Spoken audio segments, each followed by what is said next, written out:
नमस्कार, मैं पूनम शर्मा और आप देख रहे हैं TN न्यूज 24 आवाज जुर्म के खिलाफ। तो चलिए देखते हैं आज की खबर में क्या कुछ है खास। अनुसूचित जाति अनुसूचित जनजाति बेसिक शिक्षक महासंघ के अंतरिम वरिष्ठता सूची में बेसिक नियमावली 1981 के अंतर्गत आंशिक संशोधन की मांग को लेकर जिला बेसिक शिक्षा अधिकारी आगरा को सौंपा, जिस पर आई आपत्तियों को महासभा ने निराधार बताया। महासभा के प्रांतीय अध्यक्ष भीष्म पाल सिंह ने नियमानुसार वरिष्ठ सूची जारी करने की मांग की है।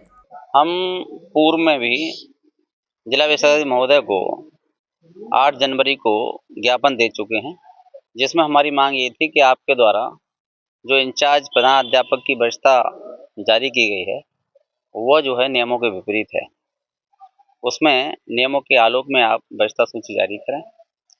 उसके क्रम में BS साहब ने अभी 27 जनवरी को वरिष्ठता सूची जारी की है।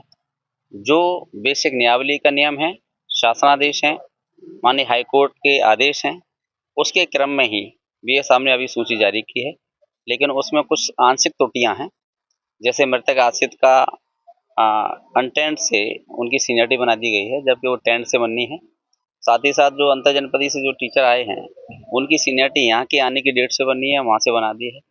कुछ ऐसे टीचर हैं जो उनकी यहाँ प्रथम नियुक्ति दिखा करके प्रमोशन में डाल दी है। कुछ आंशिक त्रुटियां हैं, तो अभी आज हम BS साहब को पुनः स्मरण कराने के लिए आए हैं कि जो आंशिक त्रुटियां हैं उनको दूर करते हुए जो नियम है उसके तहत ही आप वरिष्ठता सूची जारी करें। मेरे कहने से या किसी अन्य के कहने से या किसी के दबाव में आप जारी ना करें, जो नियम कहता है उसके तहत जारी करें।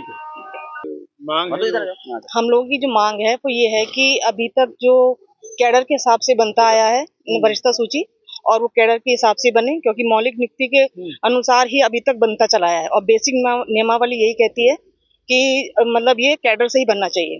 तो ये जो अभी निकली थी लिस्ट, वो कैडर से निकली थी, लेकिन बाद में इन लोगों ने संशोधित करके फिर वो प्रथम नियुक्ति तिथि से निकाल दी। जी, आंशिक त्रुटि के लिए भी BS साहब से बात करने के लिए हम लोग यहाँ उपस्थित हुए हैं। आज जैसा कि हम लोग यहाँ पे जो है वरिष्ठता सूची जो जारी की गई है उसमें कुछ आंशिक त्रुटियां हैं, उसी के परिप्रेक्ष्य में हम BS साहब को स्मरण कराने के लिए आए हुए हैं। और हम चाहते हैं कि जो नियम और सिद्धांत के अनुसार सूची पारदर्शिता से बने, जिससे हमारे सभी भाइयों का उसमें भला हो सके। कितने लोग पीड़ित हैं?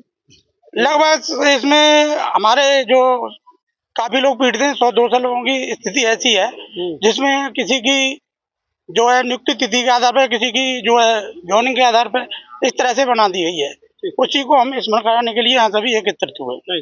देखिए, वरिष्ठता सूची को लेकर के है वो दरअसल में वो कैडर का जो है मौलिक नियुक्ति का इसमें बात हुई है, तो उसके अनुसार जो नियमानुसार जो है कैडर के हिसाब से ही हम लोग बनाए हैं वरिष्ठता सूची। इसमें कुछ लोगों का ये है अलग अलग यहाँ पे संगठन है, तो अलग अलग चीजें अपनी बात रख रहे हैं। बाकी सभी लोगों की बातों को सुना जा रहा है और जो नियमानुसार सही होगा उसी को किया जाएगा। अन्य जनपदों में भी सूची बन चुकी है और उसमें आपत्ति भी मांगी गई है, आपत्तियां कुछ प्राप्त हुई हैं, तो उसको आपत्तियों का निराकरण किसी का वरिष्ठता को लेकर के जो भी इशू है उसको हम लोग जल्दी सॉल्व करके और फाइनल सूची जारी करेंगे।